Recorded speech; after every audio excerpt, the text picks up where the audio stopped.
Good morning, good afternoon, good day, ladies and gentlemen. Thank you for taking time to join another edition of AFRAA SkyConnect Dialogue. As in previous sessions, ladies and gentlemen, today we have a very exciting topic, a bit technical though, but as safety of aviation is a prime concern for all of us who fly by air, it is important that we know a bit about how the aircrafts we fly in are maintained, who does it, and how is it done, and what are the stories from that angle of the aviation industry. To help me in this discussion today is no other than the CEO of South African Airways Technical, Mr. Wellington Nyuswa. Mr. Wellington Nyuswa, you're welcome to the show. Thank you, Mr. Kuchi. Good morning and good afternoon to you, as well as the participants in this session. It is a pleasure to be here. Thank you. Thank you very much. Ladies and gentlemen, we will soon delve into this substance of our discussion today. But as in previous sessions, as I've always said, know that you are not just a listener, but you are also an active participant. So feel free to take notes, write out your questions. With the Q&A tab is there for your use. Put your questions in there. Or if it's a comment, put it in the chat box. And at the appropriate time, I would review your questions and comments with our guests on the show. We have 1 hour for today's session, and we would kick in today by taking a deep dive into some very critical issues involving the aviation sector. So, ladies and gentlemen, once again, sit back, relax, and participate in this show to the best way you can. So, Mr. Nyuswa, as we get into this substance, you know, African airlines operate quite a significant number of aircraft on the continent, but the majority of them are serviced outside of the continent of Africa. And the question has always been, why is it that the African airlines tend to focus on servicing their aircrafts outside of the continent? Is it that we don't have the facility here, or the facilities are inadequate? From the maintenance, repair, and overhaul facility perspective, what are your thoughts on this subject? Thank you, Mr. Kuchi. That is a very interesting question indeed. You touched on a very pertinent subject when you introduced the session around safety. It is very important that as African airlines and African MROs, we keep our promise to our customers to ensure that they fly safely. If you look at the history of Africa as a continent as well, we tended to keep aircraft that by nature are secondhand, and also those that we bought new, we take time to actually refurbish the fleet or even change the fleet for that matter. A couple of issues then come into hand. It talks about resources and so on. But the long and the short of it is that the aircraft that we have in the African continent, the types are fairly old. We do have airlines that have got fairly new fleets, I must add, but predominantly we have the tried and tested aircraft types that we have seen perform quite well. We have mastered the art of maintaining them, and we are comfortable with them, and they are reliable as well. Now, that has resulted in Africa then keeping a technology that is a bit behind, that also keeping aircraft that are a bit behind, not updating the sorry, not updating the fleet, and also because of finances, we're not able to replace our fleet.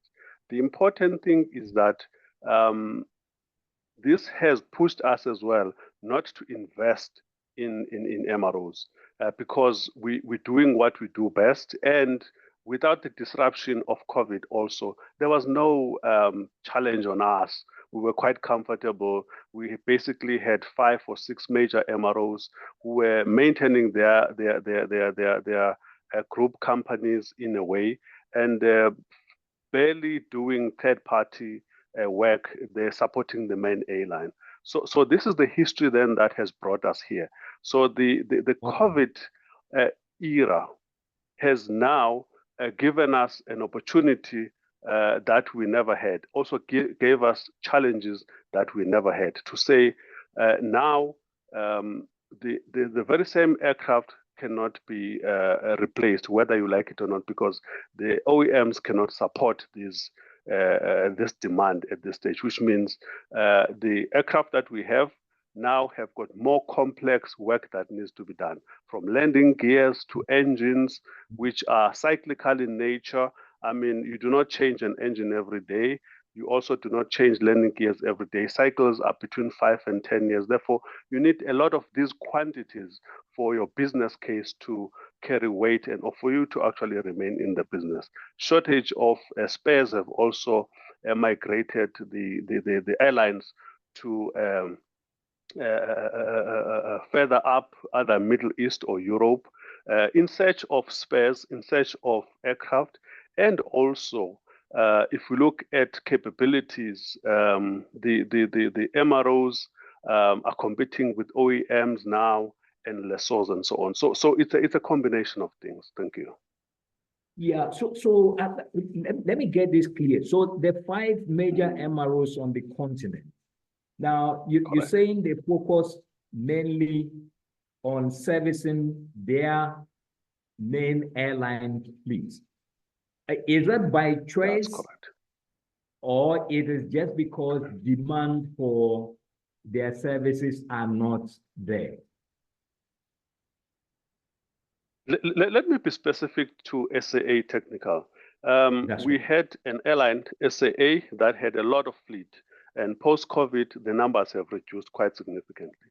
Now, we have spare capacity as SAA Technical. We can intentionally do this. We have regional as well as international customers that come to us because we've got slots. Now, the same cannot be said with the other big airlines who didn't shrink much, who also have a significant amount of fleet in their stables. Therefore, they do not have much leeway, so it's not by choice per se.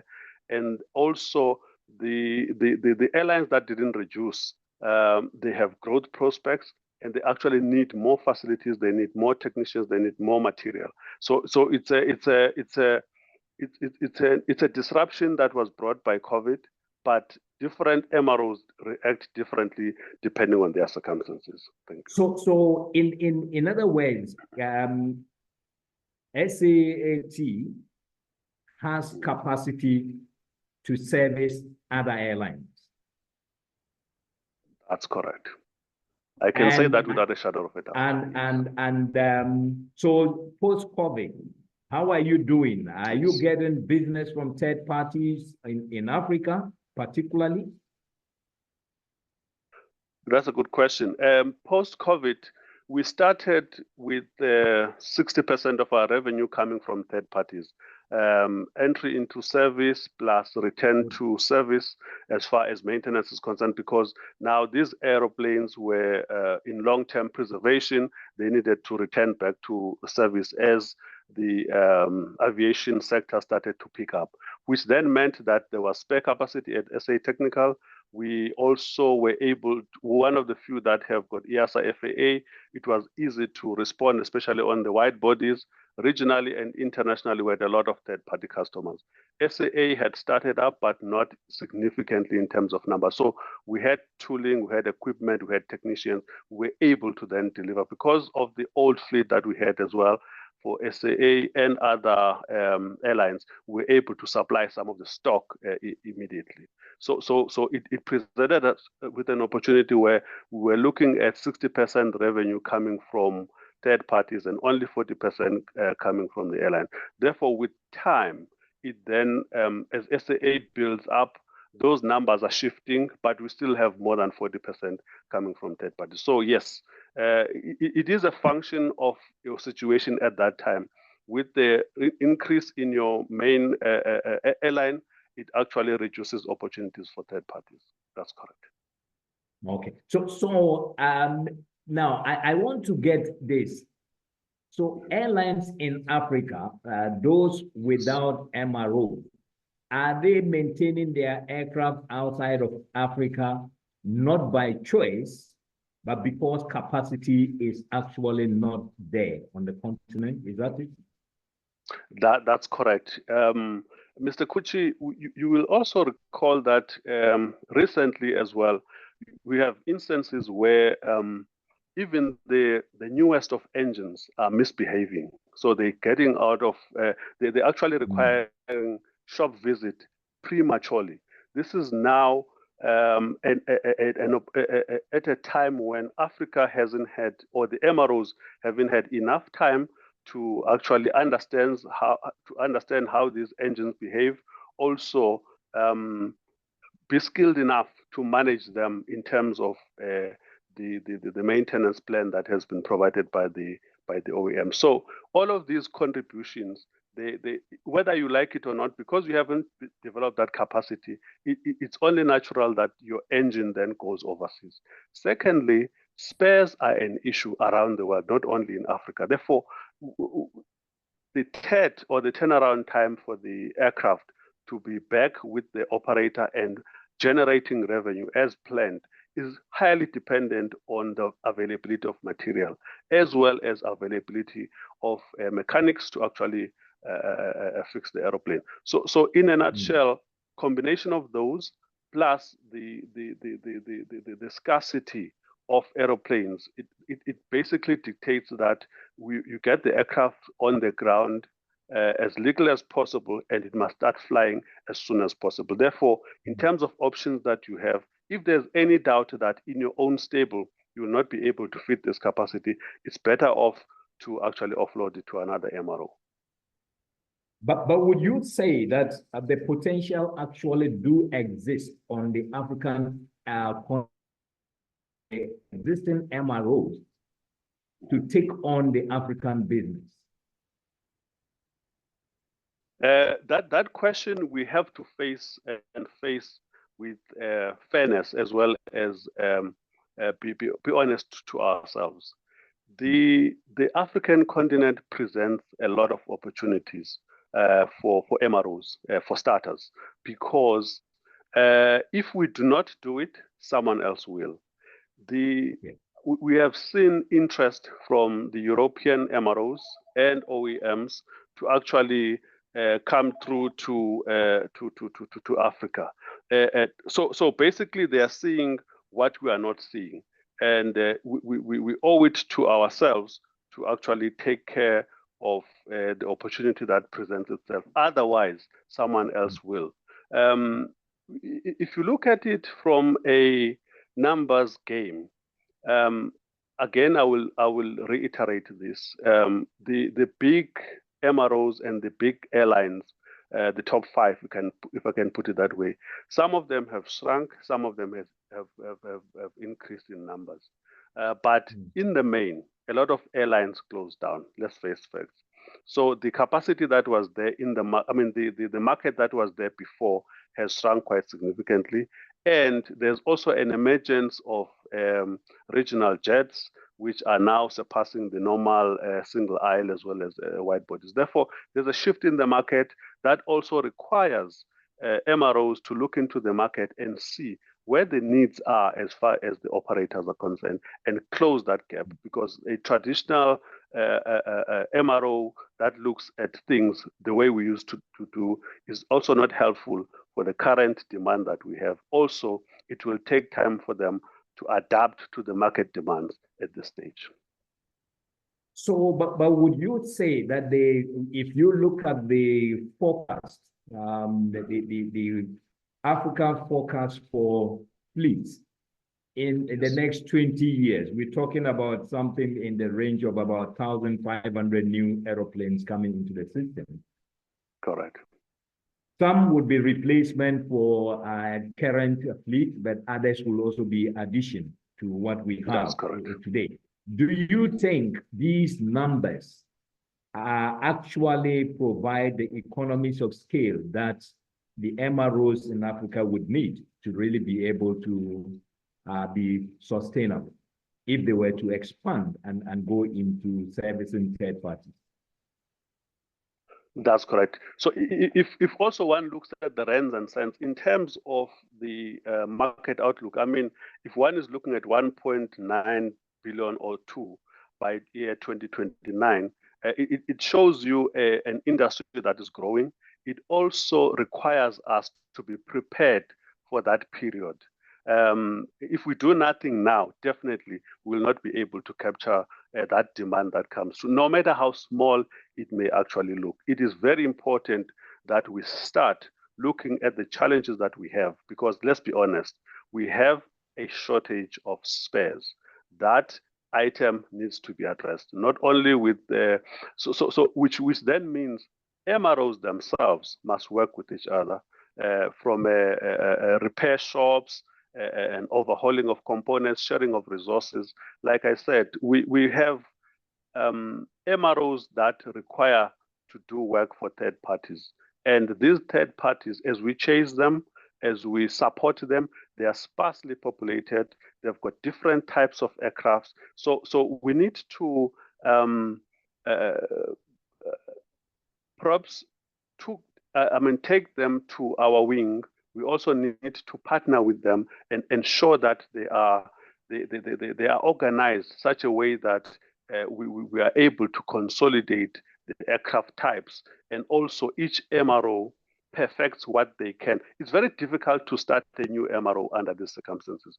Therefore, it's upon the existing MROs to collaborate, to work together, and also create solutions for the smaller airlines that also don't have MROs. But the bigger MROs, even themselves, the capacity is going to be quite significant and very difficult for them to actually handle going forward, which means there are issues like aircraft spares, shortage of technicians. These are not, you see, this market has done a lot of grief to employees. It used to be a sexy market. The employees, the new generation, they look at it differently. They want to work from home. They do not want to work outside. Unlike you and me, they do not believe that they've got jet stream in their blood. So they look at what works for them. If it doesn't work, they easily check out, and then they look for different opportunities. So we need to start at the beginning, start at school, build this love for aviation, but also build the trust, because no one thought that at some point there will be no flying around the whole world. So this paradigm shift, it needs to take place now, and also as we galvanize the youth to actually go back and see aviation as sexy, and see aviation as a way of life, and see aviation as a way to actually further their career. So two things, material as well as labor, very important. Yeah. No, so you mentioned shortage of spare parts a couple of times, and I guess it just pricked my mind. A couple of years ago, AFRAA started this joint spare parts pooling project, and which for me, I thought was going to be a fantastic issue. It's not going to solve the issue of spare parts completely, but at least it was going to minimize and reduce ground time. And SAA was actually the launch customer of this project. How are we progressing on this? All right. Very good question, because it was an emergency then. It still is an emergency now. However, there were a few things back in our stable as SAA which had put brakes on the process. I must be honest, such as the pending sale of SAA, which is now out of the window. We are developing a new strategy based on what the management thinks, as the management will be in charge for the foreseeable future. So there were a lot of projects that then had to be put into abeyance. But I can safely say that the agreement has been signed with AFRAA, and in terms of pooling as well of spares, the few that we have, as well as ensuring that the unserviceable ones that we have become serviceable and they're available for our fellow airlines as well as MROs to actually use. Because let us face it, between AFRAA, SATAM, ASA, these are the organizations that are actually helping us to channel our focus in terms of the African airlines to make sure that we work together, we solve our problems, and also we showcase the skills that we have and we become self-sufficient. Thank you. So in terms of skills you just mentioned, yes, do we have the requisite professional skills at the right level of experience and exposure in the MROs on the continent? All right. Thank you so much. What we have noticed is that predominantly the aviation industry has had very low staff turnover, which then means that the ability to bring in new generation was not there, because you had people sitting in position for longer, therefore not creating space for the new generation to come through. That is a fact. How has SAT been able to handle this? We had an opportunity post-COVID when we did the restructuring, and then we said, look, let us look into the youth, let us look into the future, and then say, how do we change these dynamics? Because also we had diversity to deal with as a state-owned company as well, to just make sure that the airline is representative of the demographics of the country as well. So there are a lot of things that came into play, and that opportunity came, and then we made full use of it.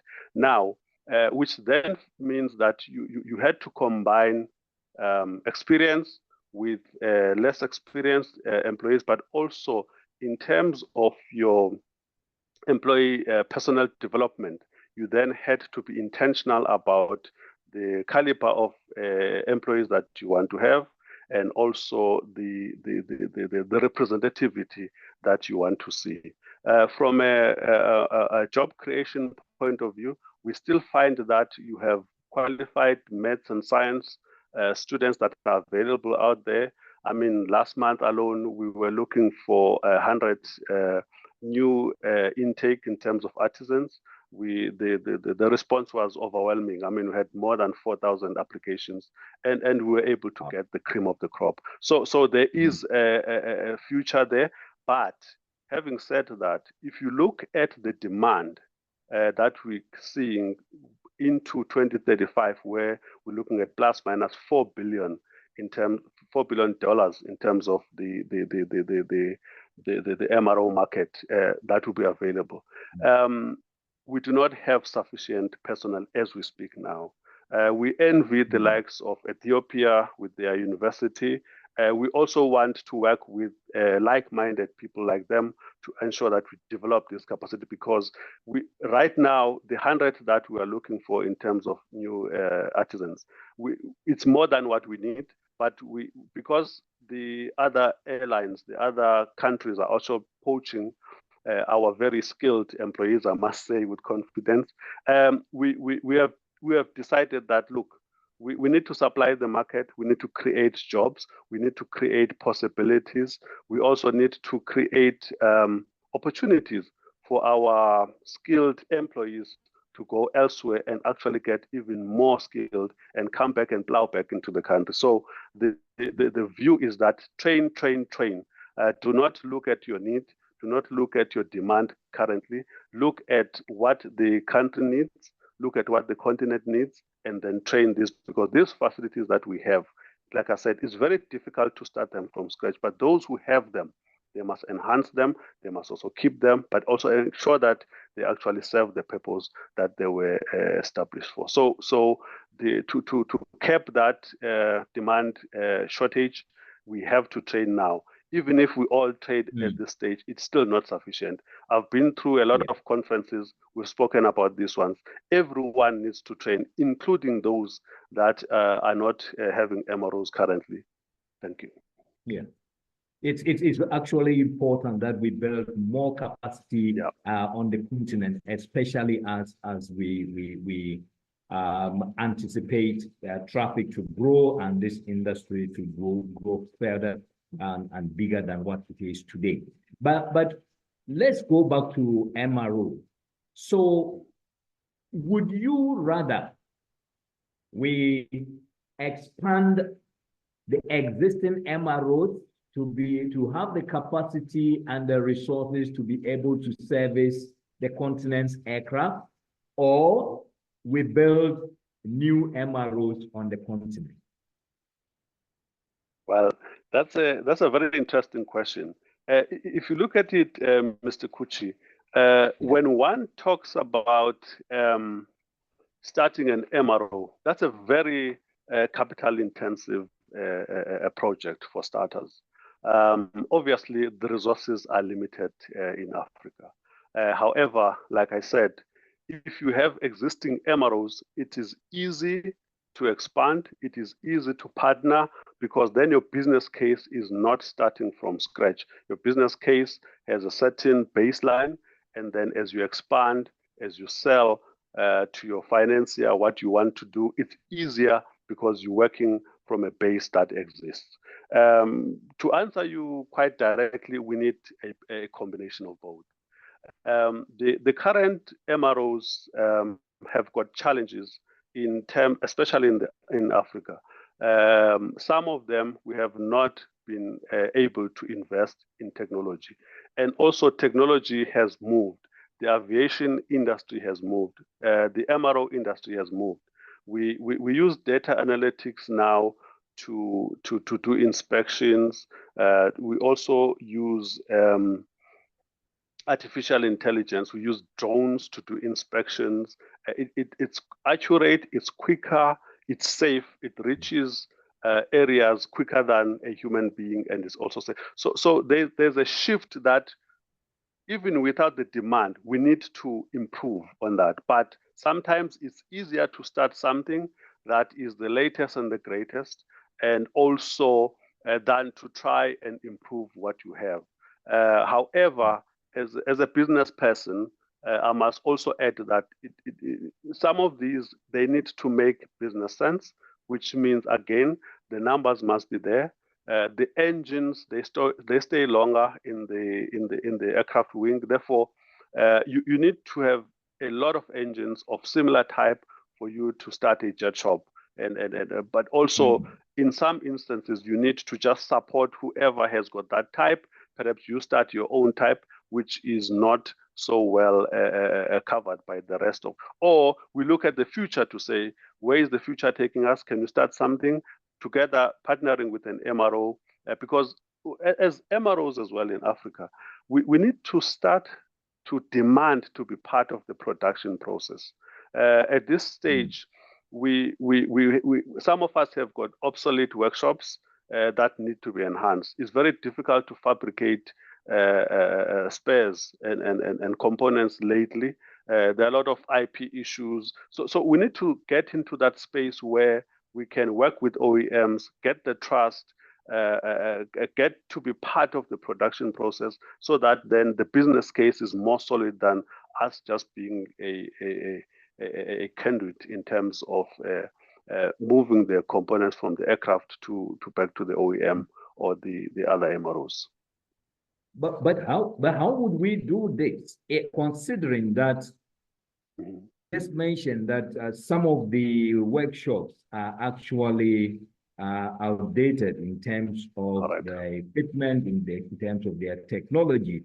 Now, if you want to be part of the production process, you will need to actually improve on or get state-of-the-art modern equipped workshops so that you can endear yourself to the OEMs That's who correct. want to give you this task. Yes. I'll just give you just a small hint. It is possible. I mean, SAA Technical currently, we are working with Airbus in actually looking at our internal processes and improving efficiencies with the aim of expanding that relationship to more than just processes, but also in terms of how we can partner with Airbus to then ensure that in the southern hemisphere there is a go-to person that they can with confidence actually recommend. So it's these ideas that start small, and then you get the buy-in, you get the confidence, and also you share your vision, and then you start to work on a partnership that then grows and blossoms. A lot of people get scared when you come with big ideas. So sometimes you just have to enhance these and start small and build the trust, and then get the buy-in. But also, we need to be honest about what we can achieve. We need to be honest about our abilities, but we also need to be honest about, we need to showcase the resources that we have, the potential that they have, if we partner with the right people for the right reasons. Yeah. But can you tell me, why is partnership not working, even for a niche area like MROs? Yes. They're not that many on the continent. Why are, for instance, the major five on the continent not working together or not working effectively together? To be honest with you, we do have trust issues amongst ourselves. We are very territorial as well as Africans. I mean, of course, if as SAA Technical, I've got third-party work that I've secured, and we now partner into this. One needs to protect their territory. That's just the traditional reaction.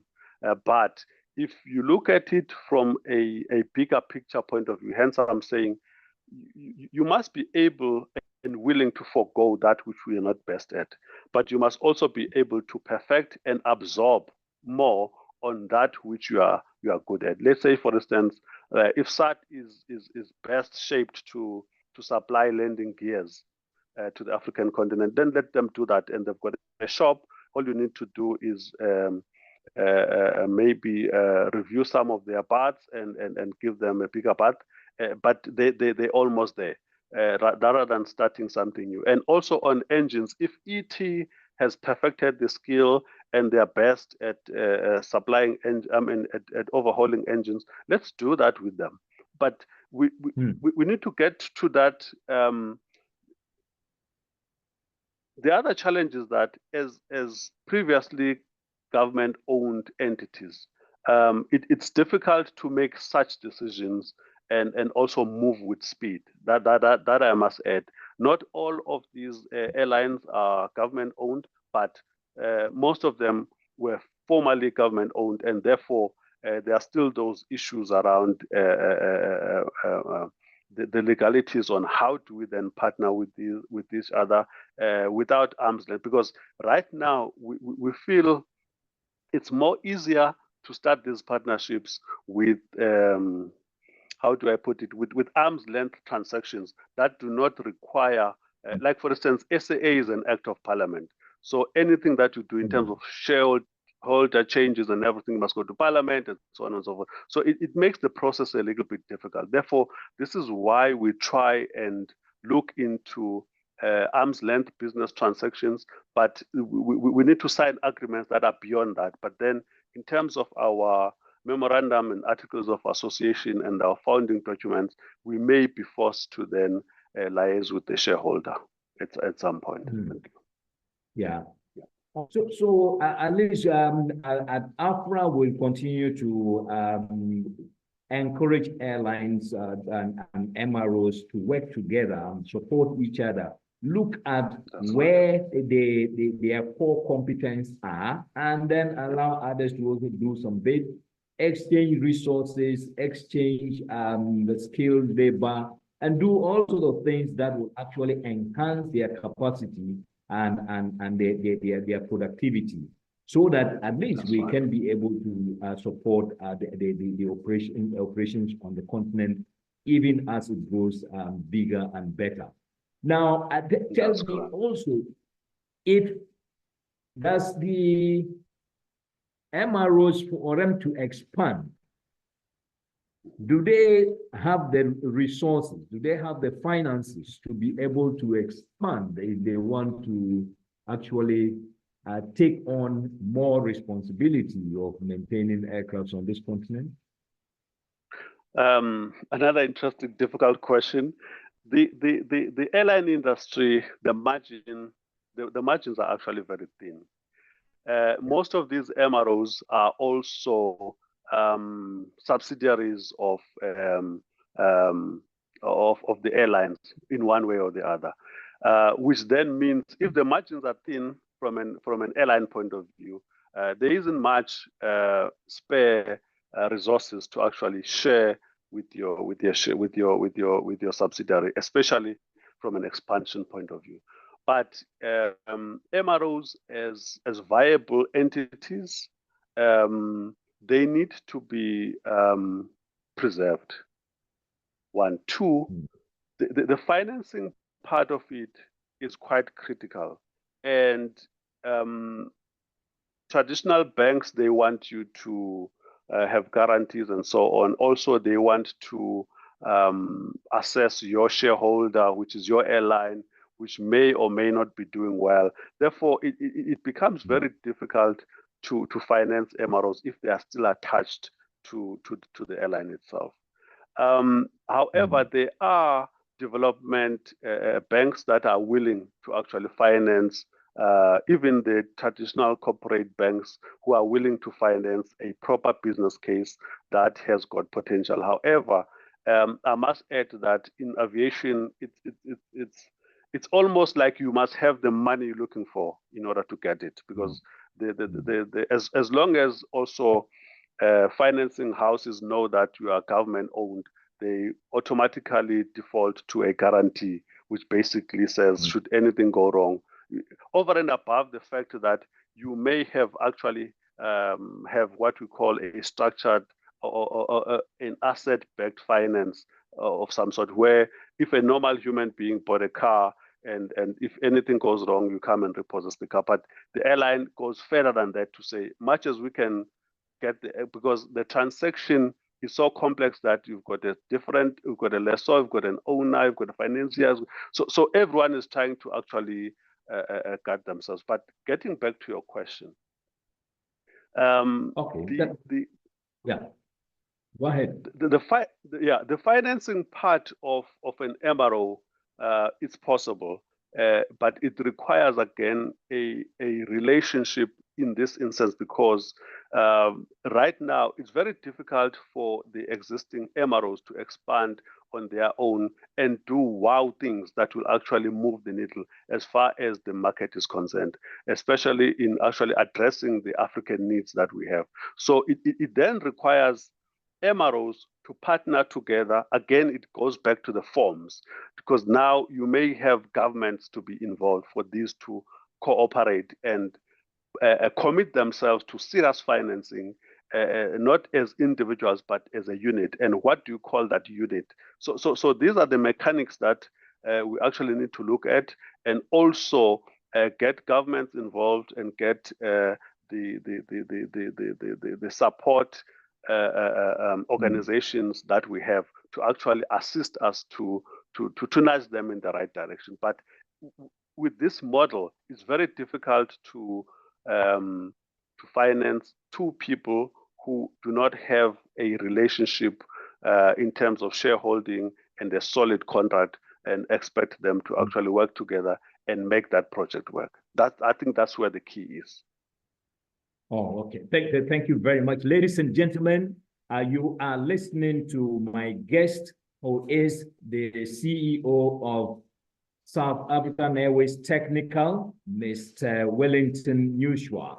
Mr. Nyuswa, I would want us to take a few questions because a number of questions have come in already. So we'll take those ones before we go back to our discussion. And the first question is from Yusuf Mohammed. And Yusuf says, what are the challenges for MROs in Africa due to the segmentation of civil aviation authorities? I'm not too sure whether you understand that. Are there any bilateral agreements? Are there any bilateral agreements? He asked. At this stage, other than what we have through the likes of AFRAA, I do not foresee any, I do not recall any bilaterals that are perhaps operational and effective at this stage. All of it seems to be well and good on paper, but again, once you get to the nuts and bolts, because of the different regulations that apply to each and every entity, depending on which country it's from, and also who owns it, it becomes difficult to then execute those. Hence, I'm saying we need to get to a point where there can be a meeting of minds between the owners of the airlines. Unfortunately, at this stage, you have airlines that are owned, or MROs that are owned both privately and publicly, which then makes it difficult to then get into an agreement with another which is also owned either fully privately or fully publicly. The businesses themselves, the executives themselves may have a viable case, but because of their ownership and the rules that apply and the laws that apply in each country, it becomes very difficult. Therefore, the fragmentation of these regulations becomes key. That's why some of these, they seem like they are not taking shape like the likes of SATAM, but I'm confident in the deliberations that we have from time to time that much as we are not looking as if we are making an impact, there's movement that is there, which is started by one or two coming together, and eventually a few will join, and then it will make it a success. But regulatory-wise, we need to tap into that resource, into that. We need to get that assistance, especially with the shortage of skills. I mean, I cannot be sitting with a shortage of manpower and another MRO just because they are not SAA, CAA approved. Now, all of a sudden, they cannot assist. So these need to be taken into account here. Okay. And even between MROs, thank you. And even between MROs, I can charge for that labor. And when you lend me your labor, you can also charge. So there's a win-win. But the regulations, they're very restrictive. Yes. So our regulatory developers need to work harder at harmonizing these things and make it much easier. That's correct. That's correct. Yeah. So again, Yusuf is asking, do you utilize FAA PMA to support the older aircraft? What is the approval process? Yusuf, very interesting question. Unfortunately, with our main airline, the lease agreements are very restrictive in terms of PMA parts, and therefore, as a principle, we've just so that there's avoidance of doubt, and we do not end up picking up unnecessary penalties. We do not use PMA parts. Yeah. However, where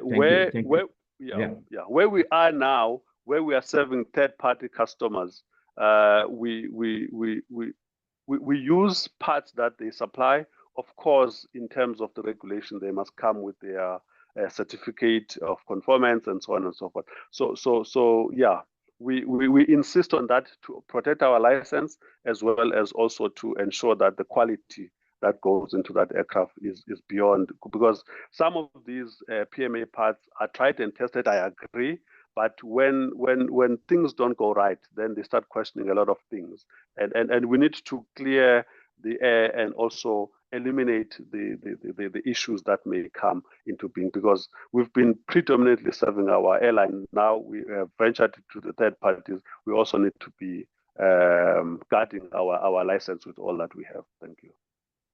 Okay, thank you. Now, our next question is from Victoria Moores, and Victoria, I think she wants to buy an MRO.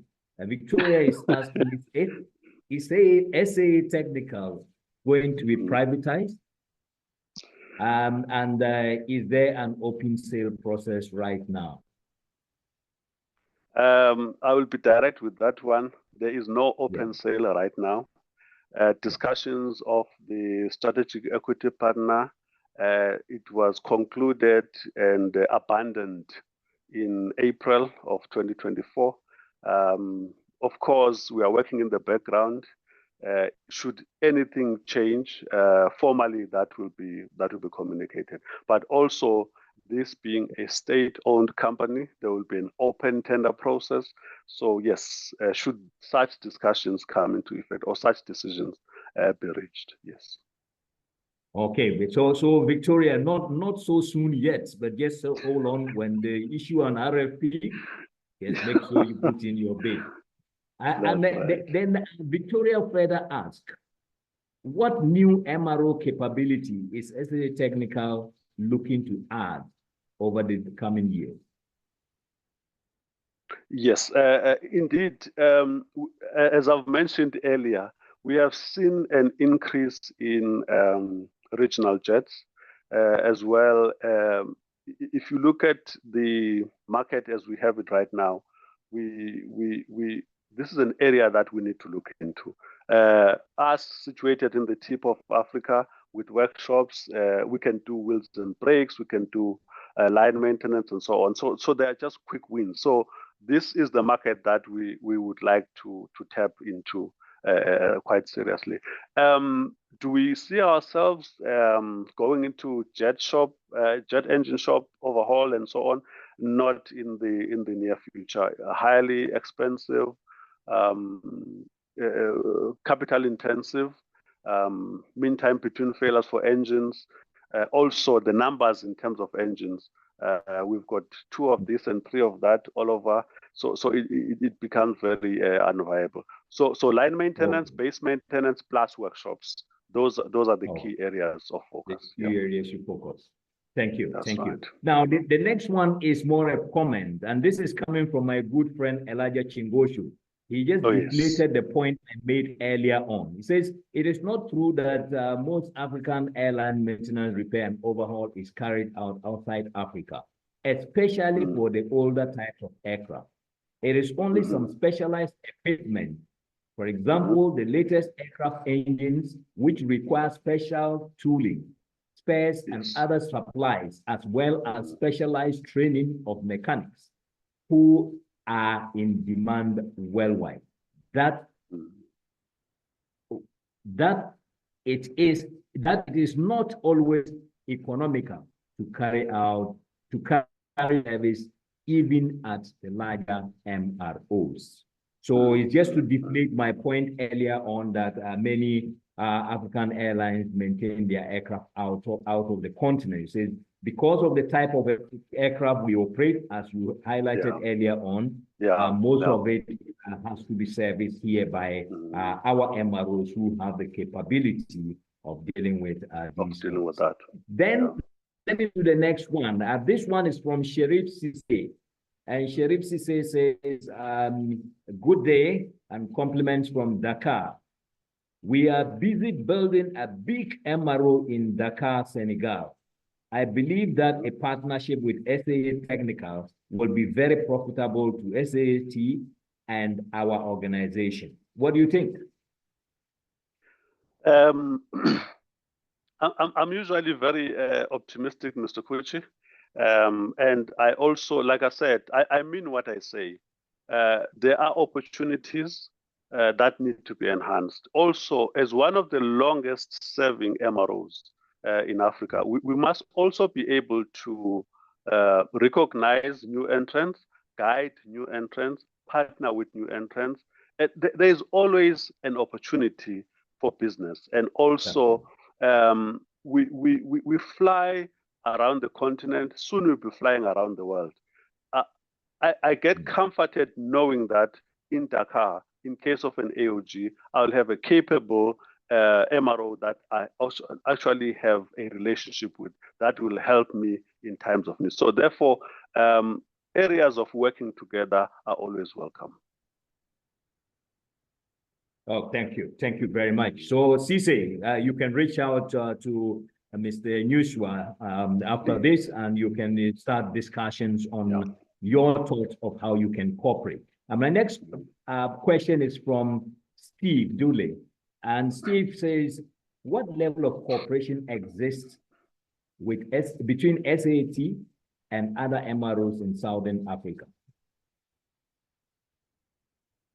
Good afternoon, Mr. Dooley. Appreciate the question. Also, he's one of the service providers that I'm working with at SAA Technical to actually look into our processes. So yeah, welcome question. The collaboration amongst the MROs in Africa, I must add, there are a lot of promises, exchanging of business cards, but when the tire hits the rubber, you know, you can't find people, they don't answer your calls, and so on. But there are few MROs that we work with who actually we support from the southern tip of Africa, but it's not enough. I must add, I do not have a concrete relationship where I'm saying in terms of working together, I work together with so and so and we work well. It's usually at an AOG level supported, but beyond that, which is operational and necessary and required, there's nothing tangible, I must add. So there's an opportunity for working together. And also what pains me as well as Steve is that, you know, sometimes you have capability and the operator has got an AOG. They only ask for your space and then they'll bring their own tooling. And then they realize that it's not practical, and then they start learning your tooling. So these things they irritate, but at the same time they need to be taken in that spirit and corrected going forward. There's a lot of trust that needs to be worked on. I work very well with actually foreign operators than regional operators, which is very sad indeed. Start indeed. Yeah. Start indeed. Yeah. Now, let's take two more questions quickly, then we go back to our discussion. This one is from Magdalene. Magdalene says they operate an MRO in Morocco and wants a contact with AFRAA. Magdalene, I would entreat you call the number that sends you the invitation to this program, and someone in AFRAA will gladly assist you. Thank you very much. And then Emerson Lubrano says, how is SAT dealing with the shortage of maintenance technicians and the demand for technicians from other MROs and airlines that offer better conditions? Okay. Good one. I've touched on it. We have decided as SAA Technical that we cannot pay the salaries that are paid by Middle East and others. We will, however, do our bit to retain our technicians or mechanics to the extent that we can afford. However, as a state-owned company as well, let us cherish the opportunity to actually create more jobs using the facilities that we have to train more staff. So we retain to the extent that we can so that we sustain our operations. But beyond economical sustainability, we let the technicians go. we have a training institute, which is FAA as well as EASA and SACA approved. So we generate these technicians. We've got aircraft. We provide on-job training. We also have junkers that they learn on. They don't learn on the live aircraft. So there's a facility out there. We've got the capability. We generate this. Of course, you can't buy experience. This is why we've decided that let us continue mining them, whether or not we need them, so that by the time we need them, at least they are available and they've got the necessary skills. We have partnered with our National Skills Fund to develop a fund to actually place these technicians, give them on-job training so that they are available. But also we're creating jobs. Even the Middle East companies can come and take them. We'll continue to actually generate them. So we've decided that for immediate needs, we insource the training if our current capacity cannot handle it. But at this stage, we are at a stage where we're training more than what we need. Yes. Okay, thank you. Now, the last question here is from Alexandra Gillette. And it says, is A2 to Airbus 220 in the pipeline for SAAT? Without a shadow of a doubt, that is an opportunity that we are looking at. But we're working towards that. From a line maintenance point of view, not an issue, but we need more than just line maintenance. Yes, it is an opportunity we're looking for. That's the future that we're looking at in terms of the NEOs going forward. Yeah. So now let's go back to what we were talking about earlier. We were talking about the challenges that we have with partnerships and collaboration. Now, that we need this for purposes of economies of scale and also to be able to actually control this market that is here on the continent. So what do you think we ought to be doing? It calls for a meeting of minds at a very high level in terms of, like, for instance, look at SAA plus Air Kenya, for instance. That collaboration, it's one of the many that we actually need, because until the shareholders, like I said, this point is very important. Some people may not understand it. Each and every country has very stringent laws. In South Africa, we have what we call Public Finance Management Act. Most companies also are governed by the Companies Act. There are a lot of laws that then govern how relationships must be priced, how relationships must be controlled, and also how relationships must be approved and executed. Until such time that we get to a shareholder level, it becomes difficult for there's intention on the ground there, because the aviation colleagues, they understand their pains, and they can see that the only way out of this is actually for us to work together. But there's a level at which, from a shareholder point of view, these issues must actually be addressed, and the legislation as well as the authorities. So until such time that we address it at that top level, the playing fields become very difficult to actually navigate. Yeah, I agree. But like I said, sorry, Mr. Go like I said, we can't sit back and say we can't do anything. To prove your worth even to your shareholder, harness then the business to business transactions, show that there's potential here, and only then can they listen to you. Great, that's a good one. Now, so the OEMs. Yes. How are you? What is your relationship with them like? Are they very supportive of what you're doing? Are they complimenting your efforts? Do they provide you any additional support in terms of capacity building and things like that? The OEMs, it's a bit of both.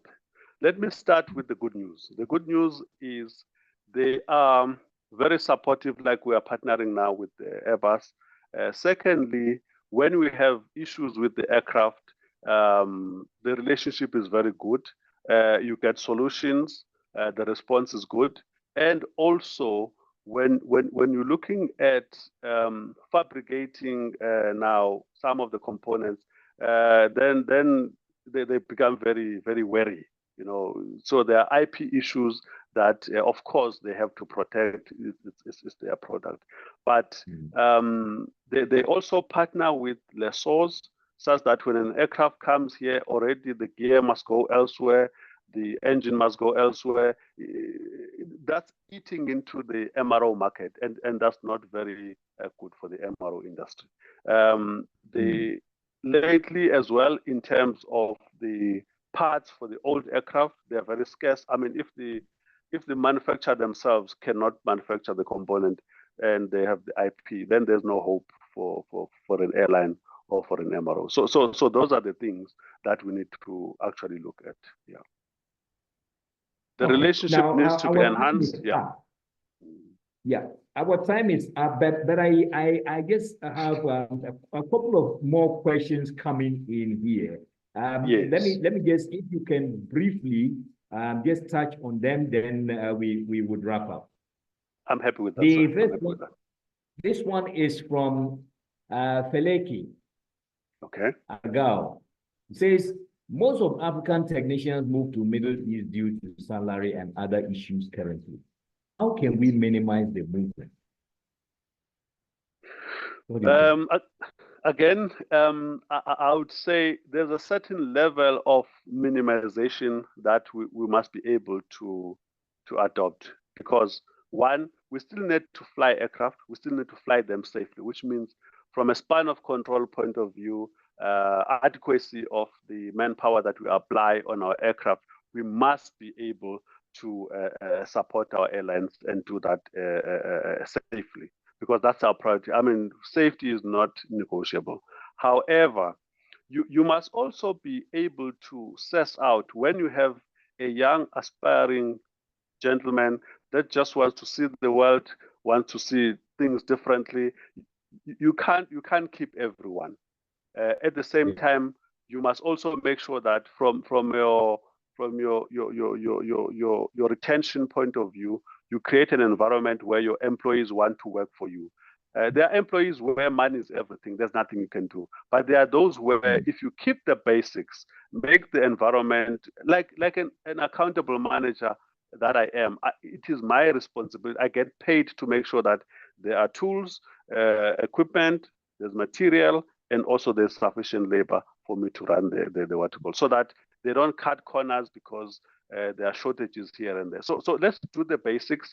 If then they go beyond the basics, then perhaps that's not the type that you want to keep, because in terms of aspirations as well, let's allow them to grow and be bigger people that they dream of being. Thank you.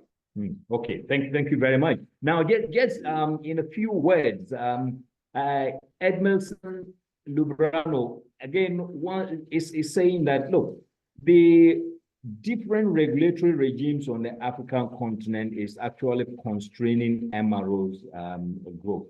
And he wants to know, to what extent does the existing different regulations in Africa limit SAAT's expansion on the continent? Is they impactful? Yes, as we close, I'm also going to be honest to our regulator, especially the SACAA. Aggressively in terms of growth, it has only been after COVID. Before then, third-party work was just 10%, 15%, because SAA was 85% of our revenue. So we haven't had time to sit with them and harness the relationship. Also, there was this pending SCP sale. So now, this is an opportunity for us. We cannot blame them if we haven't sat with them. So we started with the AFRAA that we had in Sandton, that laid the foundation. We have a new shareholder as well. So we've got opportunities to actually consolidate and look into how we can then work with each other. And also, I must add, we've got lots of licenses that need to be renewed on an annual basis without even collaboration. So this is expensive. It's time consuming. It requires time and resources. And yeah, but you need them to actually do business. So there's a lot to be done around regulations. Yeah. And approvals. Thank you for that. Our last question for today is from Elijah, and this is basically just require yes or no answer.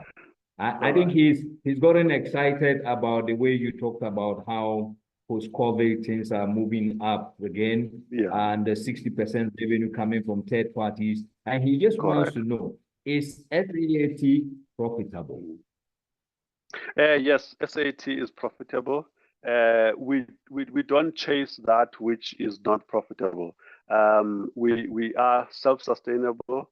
The shareholder only gave us funding on the premise that we will only rely on our own blood, sweat, and tears going forward, and that's what we're doing. Thank you. Great. Thank you so much. So now, in conclusion, I want you to give us your final thought. What message do you have for African aviation, MROs, African aviation operators, airlines, and all other players in the industry? If you have any message, please just deliver it here briefly, and then we close. Thank you. Thank you, Mr. Kuchi. The message is simple, Africa. If it is to be, then it's up to you. If you can't do it, someone will come and do it right in front of your eyes. It's time we collaborate.